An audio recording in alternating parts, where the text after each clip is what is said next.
This morning, we get a portion of one of Jesus' major teachings. Unfortunately, the lectionary makes a jump in the middle of today's passage. We have the opening line of the chapter, and then they jump to the story of the prodigal son. For you see, the prodigal son is the third of a set of 3 parables, and each one builds on the previous one, and the prodigal son is the climax of the 3 stories. The first parable is the one about the lost sheep, where the shepherd leaves the 99 to go and find that one missing sheep. The second is the parable with the lost coin and the woman who turns her house upside down to find the coin and then celebrates with her neighbors when she is successful. The focus on both of these is not so much on what was lost, for neither the sheep or the coin will return on its own, but the one doing the searching. This is important to remember as we move forward, for each story builds on the others, what theologians call a chiastic structure, sort of a stair step. Each one so much, then this even more, and then this even more.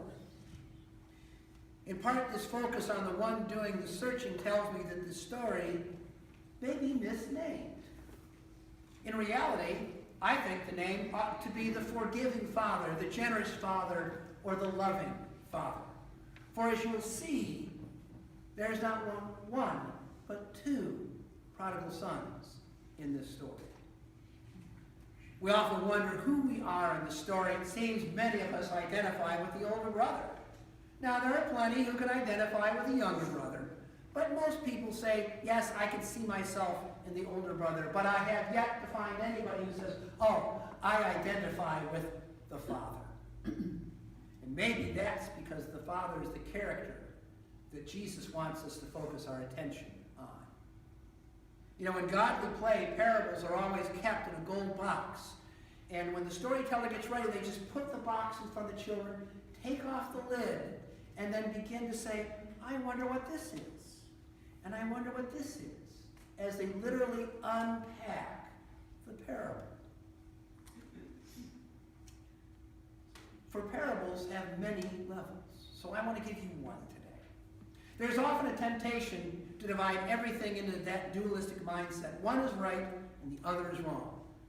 The truth is none of us are all one or the other, but a mishmash of good and not so good. This is human nature. This is also a piece of the parable. Now the passage starts with the Pharisees and the scribes are grumbling, complaining that Jesus welcomes sinners and eats with them. Clearly, they think they are totally in the right by being scrupulous about their observance of the law. The close adherence to the law is one of those things that makes Pharisees Pharisees. It was their job, their duty, to set the perfect example for all the other Jews in keeping all the kosher laws and behaviors. Yet in doing so, Jesus certainly finds plenty to condemn them, because it is all outward action and nothing internal or spiritual is going on with many of these Pharisees.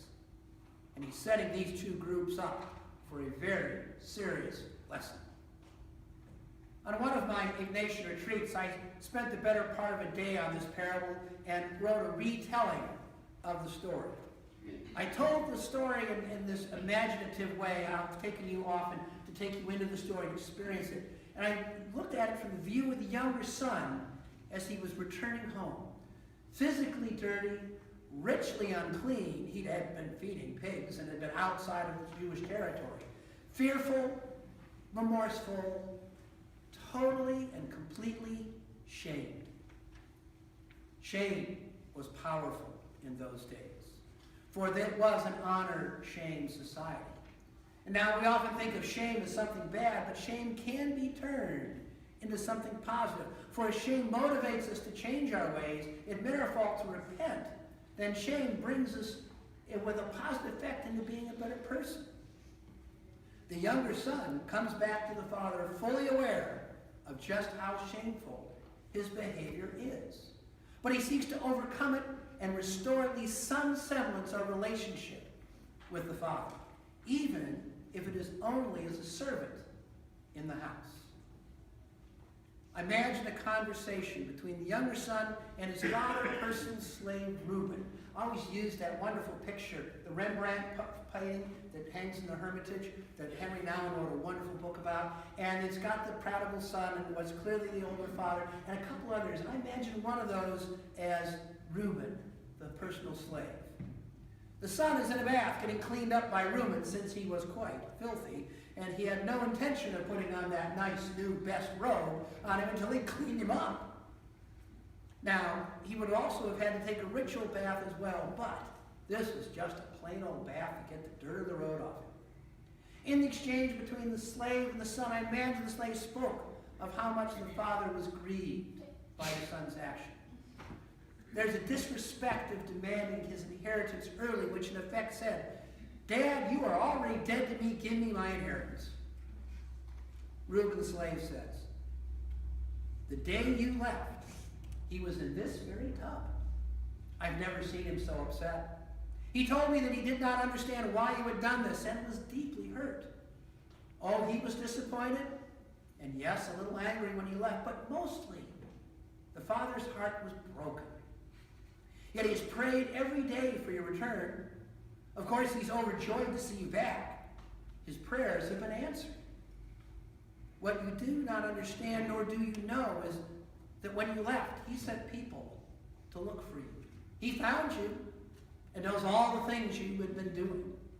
But he told the people he sent after you, be patient and wait to see if they could talk to you at some point and bring you back to your senses. In fact, he knew the day when you finally woke up in that pig pen and decided to come home. He knew that you were coming back. He's been waiting." Now, I suspect as the father mourned the loss of his younger son, the older son continued to work hard, he says as much, and may have been very angry at his younger brother. Was he thinking those thoughts that came pouring out when he found out about the party for the younger son? Thinking, I'm working so hard and Doug just seems obsessed with mourning that jerk of a brother I have. Why doesn't he notice how hard I'm working? I suspect many of those thoughts have been going through his mind the whole time, and the resentment just kept building in him until it exploded when he found out about the party and how his dad was overjoyed at his brother's return. For you see, the older brother is also now a prodigal son. The older son is as much a sinner as the younger son. His resentment and anger directed at his father causes him to treat his father in an angry and disrespectful manner. Just as the younger son sinned by breaking his relationship with his dad, so too the older brother breaks the relationship. Interesting to think that the older brother is just as lost as the younger brother was. And Jesus leaves the story at this point with the father's plea to the older son to be reconciled, yet we don't see that reconciliation happen. We are left with one repaired relationship and one broken one. It is worth noting that I believe Jesus means the older son to be a metaphor for the Pharisees and scribes. And I'm equally sure they figured that out as well and were not very happy. Pastor Steve Garvey, who I get multiple emails from in the course of the week with little prayers in that, really had something great earlier this day.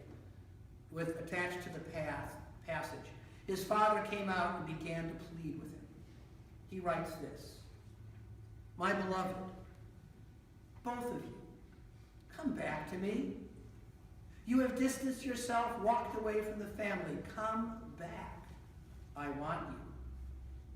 My grace I give you. My feast I give you. Come, feast. You are neither sinner nor righteous. You are beloved. Nothing have you earned or forfeited. My love is a gift. All of my love is yours. Come in and feast with me. Silence your impudent mind and come into me. Here is my joy in you, all of you together. Let me pour myself out at this table for you. Come, belong to me, be mine. Come. For the parable of the loving Father is about God's grace and God's mercy. The parable of the loving Father is an invitation to each and every one of us, no matter which brother we may be, to come home, come, embrace and be embraced by the one who loves us. The parable of the loving Father is an invitation to us to claim the fact that we are God's beloved child, no matter what we have done. No exceptions, no conditions. It's all about grace, mercy, and most importantly, God's love. So come, join the party, join the place. Your place is waiting at the table. Amen. Amen.